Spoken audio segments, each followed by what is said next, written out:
Hey, Liberty North AP Psych. Good morning. We are going to finish personality today. Just kind of wrap it up and go over the work.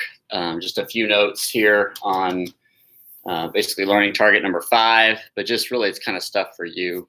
But you can definitely add that in there if you want. First, just want to say, you thought it was going to be, and yeah, just tough news last week. On Friday, I think, it's not what I thought was going to happen. I thought and hoped that we would be back at some point in May. And I definitely miss every day in the class with you guys and miss just ending the school normal with you guys and being able to interact with you guys in school and class. And, just very sorry for the way, unfortunately, that COVID-19 is kind of just impacting everything. But I know that you guys are going to grow even more resilient. One thing that I have been impressed with is just your guys' strength, flexibility, and resilience. And I think this historical event will definitely play a part in that, and you just growing in those areas moving forward, which is very comforting to me. That you guys will be leading our culture and our society moving forward, and that you guys have that foundation. But definitely know that I hope we can at some point at Liberty North give you a graduation ceremony and hopefully even prom. I think that I think there's still talk to get those 2 events done at some point, but also we understand that, if they're not done by a certain point, you guys are moving on. So just a reminder that chapter 15, so your personality lab, is all the assignments are due by Friday. So personality lab, which I'm going to go over, which will kind of help you if you haven't done that yet, also help you interpret your results. Your in-class vocab, your topics are on there, which are the main theories of personality, and then your quiz, which I already have people. And again, you can split that up with a partner. Pick 2 learning targets, answer them completely, and apply 5 vocab from chapter 15 personality. Okay. And then I think tomorrow we will start with chapter 18, social psych. And I think what I'm going to do moving forward, I'm not sure, is that 1 live stream a week will be for AP, encouraging me to continue on. And then also I want to make sure, since it is a college class, and since most of you are going to have to take another psychology class in college, I want you to have the foundation of the Psych 140, Psych 100 level class. And then also that'll help open up other psychology classes to you as well. So the 90 of you that are getting dual credit, we got to continue. I've got to give you a grade, not only at Liberty North, but also at Rockhurst. So hang in there. Again, I'm not going to change anything that we're doing. It should be very simple. But I definitely want to make sure I live stream and cover the topics and information for you so that you can have that college level background in psychology moving forward. And then also want to make sure that the AP people are up to date on the changes and ready for that AP test. So probably, and I haven't decided, but moving forward, I'll probably dedicate 1 day.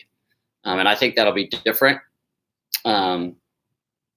Or it might be better to be consistent. I'm just kind of working that out, but definitely want to prepare the AP kids as well. So we can review each week. Okay. So tomorrow I think we'll start chapter 18.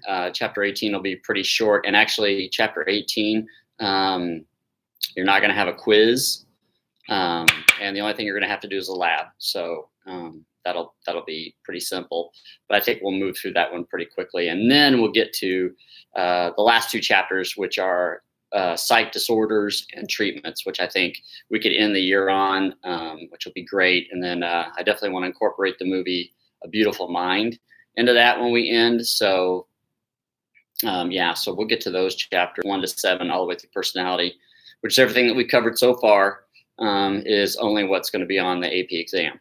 Okay. But again, want to make sure that we get the last 3 chapters, because the last 2 are huge, obviously. And then social psych's pretty big, but I can cover that pretty simply. So Yeah, so hang in there. I know some of you are still struggling with being overloaded with homework and stuff, and just know that that's not going to be this class. I hope that you still want to hang in there, especially with the college level classes, and learn what you need, because I think it'll help you moving forward in the future. Okay. All right. And then also don't forget AP notebooks. So make sure your vocab, your names and stuff are in your AP notebook. And I'm working out a way. Those are still due May 4th. So you do not need to send me pictures of your vocab each chapter. I'm going to get your AP notebook some way, shape, or form. I think right now the plan is honestly just to set a huge box up by Liberty North, and you can drive by and just drop your notebook in the box. And then I will grade them, and then I will put the box back up there, and I'll organize them by hour. And then you guys can drive by at a time and pick them up. Just got to make sure that the box is good enough to, if it rains, I mean, I'll put it underneath a covering, probably by the door that I normally go in, by the teacher's parking lot, and then give them back to you, because I know that's 200 points. It's been promised. You guys have worked hard on it all year. That's not going to be something that I gloss over, because you guys deserve the points there. Okay. All right. Question, Ali. Can the names be in the learning targets, or do this chapter, if you put the names in the learning targets, that's fine. That'd be great. You have them there, just where it's easiest for you to find them. I'll find them regardless. All right, so I want to make sure that I go over some of these tests again more in detail, so that it'll help you with your Chapter 15 lab and the scavenger hunt. So again, the top 3 teams get actual prizes from Quick Trip, and then they also earn a big prize regarding the final for their class. So obviously, they're mainly considered trait tests. All right, so again, there are 2 different types of tests: objective and projective. All right, objective are pretty much you're going to rate yourself in some way, shape, or form. So most of your trait tests that we're going to talk about today are, in fact, objective tests. Now, you can take any type of test projectively. So the TAT, thematic apperception, inkblot test, most of those walk in the woods are all projective. There is a really good website called truity.com, which you can take any one of these tests actually. And they actually let you take one of them projectively, where you're looking at pictures, which I think I've said before. So again, objective is pretty much paper pencil. I'm rating myself and I'm putting my personality down. So I'm actually knowing what I'm writing down about myself. Projective, I don't really know personality. So that's always fascinating, because there are people who take some of these tests throughout life and they change. So that's also interesting to know. Is it truly measuring my core or my source traits, or is it measuring, a surface trait that changes?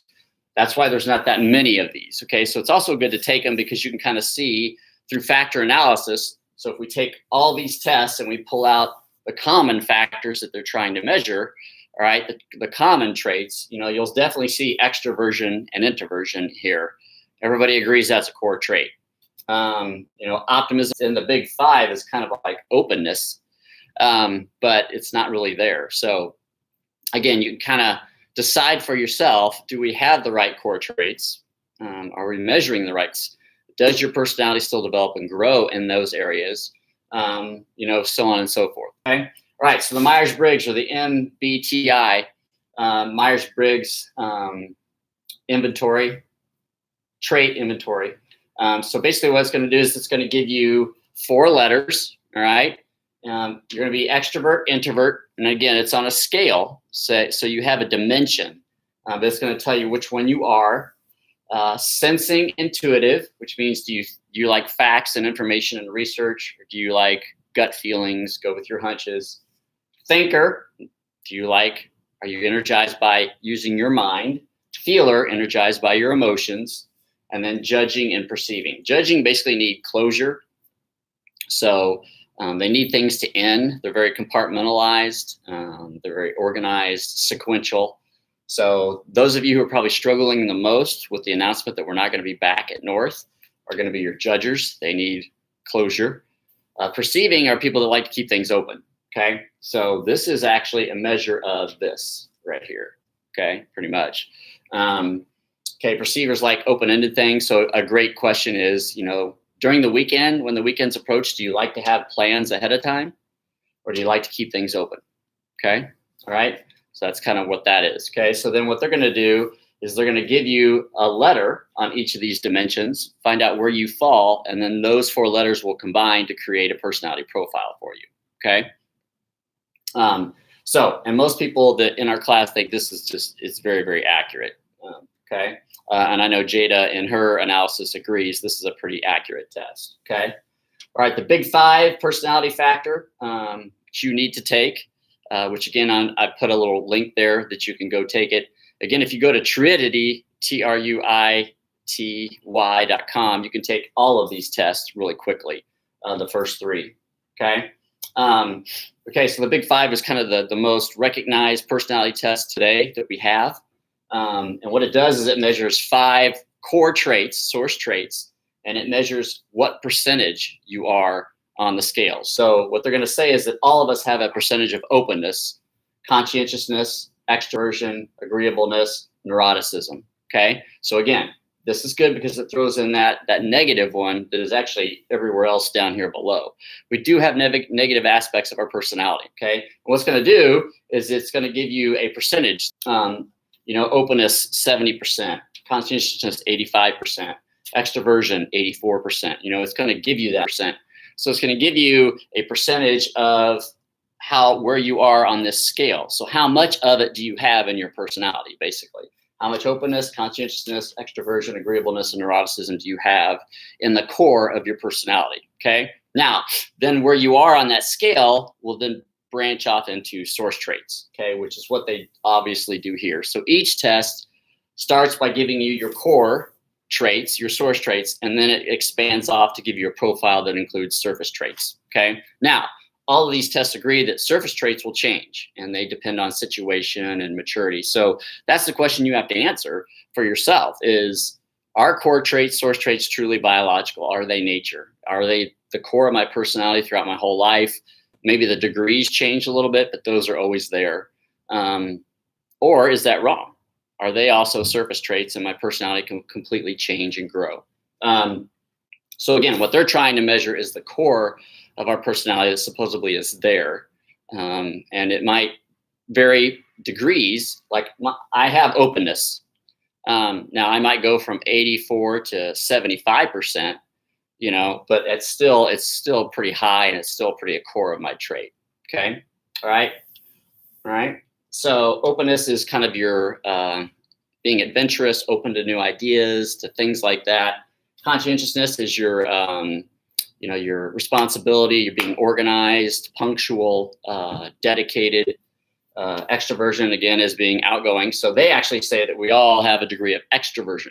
So if you have 5% extroversion, then you're going to be an introvert, obviously. Okay. So agreeableness, again, is basically your sociableness with people, to agree, to get along. And then neuroticism is anxiety and fear, which again, would probably be a big term in our society. So a great example of which we talked about cultural influences on personality, but is not going to be definitely a part of the big 5 in other cultures. Okay. Enneagram, which Jada does a great summary. This is very popular today because it's so detailed. It's very complex, which some people don't like. But what it does is it gives you a great profile. Again, you have 9 types, but also you have basically 3 types that you can kind of turn into depending on the situation. So she does a great job of walking you through that. Again, I've got a link there to their website, but also at Truity.com. You can take it really quickly. Okay, 4 and 5, actually, I have not referred to number 5 yet. Jada did. And I was going to wait to do it today because it's very fascinating. But basically, our book has this test, which basically tests whether you're an extrovert, introvert, or whether you're stable and unstable. Okay, so it gives you a degree. You fit on the scale, and it gives you a bullseye like this. So you have your extrovert, introvert, unstable, stable. Okay, and then you fall into one of these quadrants. Well, that's actually where the disc has come from. These two are heavily related in concept, idea, and in scoring.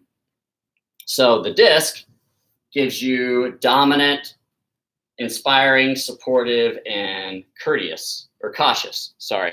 Okay. And then if you notice, you fall into one of these 4 areas, which is exactly what happens with the Isaac test. Okay, all right. So it's the same thing. What they've done is they've just kind of turned it from 2 core traits into 4, right? But you can definitely see how it relates to where if I'm a D or an I, I'm extroverted. If I'm a D or a C, I'm probably more unstable. If I'm a C and S, I'm introverted. And if I'm an I and S, I'm more stable. Okay, so it's really interesting how that fits together and how it kind of originated here and kind of has come into this. So they're kind of heavily related, same concept, kind of same measurements. So again, the idea that they agree on the core traits, they just kind of changed the names. Okay. And then the MMPI, which we talked about, which none of us can take, is it's more of a diagnostic tool in the area of mental health. So there's actually one just for teenagers and adolescents. So they have one for each development, like there's one for children. And what they're going to do is if you are, if you're seeking mental health help and you're looking at being diagnosed with a disorder, they're going to give you this test, and it's going to show you kind of what core dimensions of your personality that you have that link or are correlated to mental illness. Okay. So great test, but hopefully none of us will have to ever take that. But if we do, it's good to know that it's an excellent diagnostic tool that we have. Okay. And then number 7, which is the one that's kind of the most popular on social media today, and that is the statistical character match. Okay. Which I think you should take.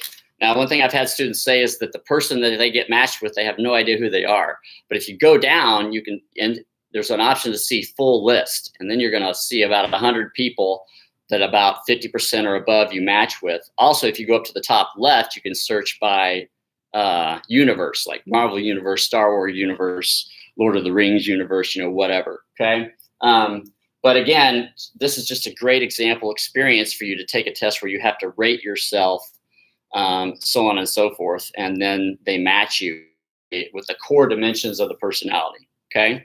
Which again is what's on your scavenger hunt. So your scavenger hunt, you need to pick out, try to assess my Myers-Briggs score, my Big 5 score, my Enneagram score. And on the Big 5, you just need to pick out which one of these 5 are my top 3.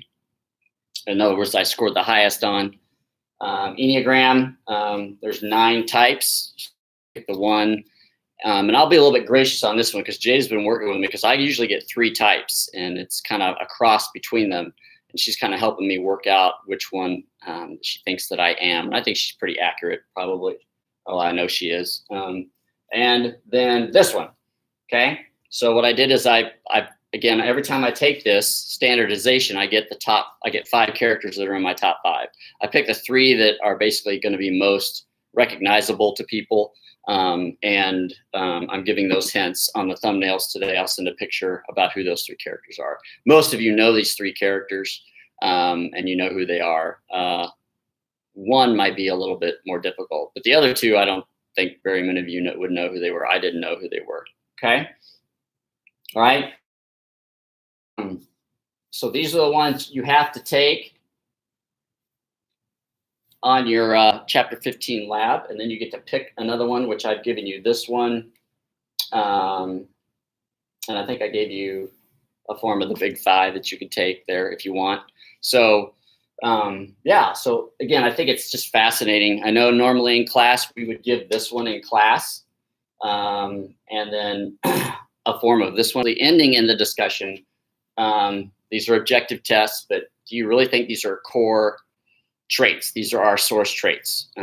Everybody in the world has different degrees of these 5 things, is one of these 4, that type of thing. So, and again, I don't think it's an answer that will probably ever be solved because again, as we go back, the fact is that individuals are too varied, right? They just are too varied to create a perfect personality scale.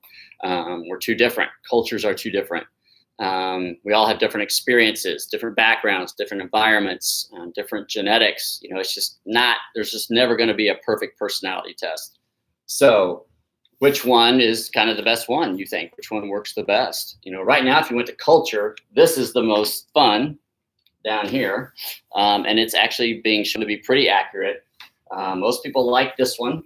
although it is very complex, but it does give you different dimensions of your personality that maybe these other ones don't get. And then within personality psychology as a whole, as a field, it's this one. Used to be this one, but it's this one now. Okay, but plenty of professional organizations use this one. Actually, a lot of businesses, want the personality types of their people. They're going to give, I think, these two tests. Enneagram is pretty popular. So these are the big ones that you're going to see. And I wanted to go over them because, number one, I think you need to take them, and I think you need to know and assess them about yourself to be facing as you move on to a professional career. If you are in a business or whatever, and they want to give personalities tests or whatever, they're gonna test you. But also, I think it's just good for you to know about strengths and weaknesses. It's all about your self-concept. Remember, know who you are, and then self-efficacy, know what your strengths and your weaknesses. Okay, so take these if you can. And then again, they're on the lab. Okay, any questions as we end up chapter 15? Are we good? So you guys have till Friday to get your assignments in, and there's only 3 of them. Okay, AP notebook, again, remember, goes in your AP notebook stuff, and then we'll figure out the due date on that's May 4th. So we'll keep that due date, and then we'll just figure out a way to get that done. But I think right now it'll be some type of plan, which I just said. Okay, so you'll actually turn that in, and I'll actually grade it. All right. Okay. And then moving forward tomorrow, we'll just go ahead and start chapter 18. And actually, the only thing you're going to be doing for chapter 18 is a lab. And the first part of that lab is your scavenger hunt that we did over spring break. So if you didn't do that, make sure you get that done. That'll be the first part. I'll hopefully have the lab in there by tomorrow. And I'll kind of introduce chapter 18, and we'll just kind of go from there. And it's a fascinating topic, but we'll cover it pretty quickly. And then we'll get to the last unit there. Okay. And then moving forward, I think one day of streaming will probably be for AP. So I might probably do Monday or Thursday would be AP streaming, and then the other 3 days would be for content for the class. What's up, Hannah? Yeah, good question. Hannah asked a very good question. How do you want us to give your textbook back? I think the district as a whole is going to come up with a policy on textbooks. And to be honest, I think it might be the same type of procedure that I'm talking about for the AP notebooks. I think that staff might be located in the parking lot up at North, and you might just drive by and throw your books in there or whatever, or hand them back. So, that's a great question, Hannah, and I don't think we've gotten to that part yet, how we're going to do that. So, but yes, I will need your textbook back as well at some point. So we'll hopefully get through that, and we'll see. Good question. Any other questions? Because they're always good, and they're usually things that I haven't thought of.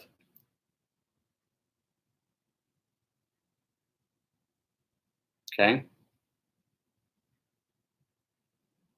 Yeah, it's hard to believe it's kind of the middle of April. Yes, on May 4th, hopefully the force will be with you. Okay. Which, if you haven't figured out why that date is usually the date that they're due, that's why.